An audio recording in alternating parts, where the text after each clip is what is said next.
Friends, আমি মাকিমুল হক। আশা করি তোমরা আমাকে চিনতে পারতেছো। তোমাদের সাথে আমার প্রায় 2 মাস ধরে দেখা হচ্ছে না। তো আমি আগে বলে নেই, এটা এটা ইউটিউবে ছাড়া হবে এবং এটা শুধু আমার স্কুলের ফ্রেন্ডসদের জন্য, যারা আমার ফার্স্ট ভিডিওটাকে অনেক পছন্দ করেছে। মোটামুটি বেশি পছন্দ না, মোটামুটি। তো বলা শুরু করা যাক।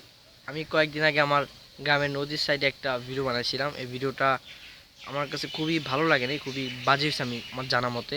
কারণ এখানে না ছিল কোনো ডিএসএলআর, না কোনো ভালো ক্যামেরা, না কোনো ডিওপি, না কোনো স্ক্রিপ্ট। এটা জাস্ট একটা আনপ্ল্যান্ড ভিডিও, যেটা খুব খারাপ হয়েছে। আমি যেটা জানি, কিন্তু আমার ফ্রেন্ডের, আমি প্রথমে এটা জিসানকে জানাই মতে, পরে জিসান সবাইকে জানাই দেয়, পরে ওরা ইউটিউবে দেখে এবং শেয়ার করে।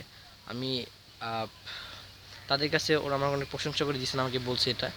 যাই হোক, আমি আমার ভিডিও যেহেতু তোমাদের কাছে ভালো লাগছে, এই জন্য আমি খুবই খুশি এবং তোমাদেরকে আমার মন থেকে তোমাদেরকে ধন্যবাদ জানাচ্ছি ভিডিওটিকে পছন্দ করার জন্য। Thank you for everything.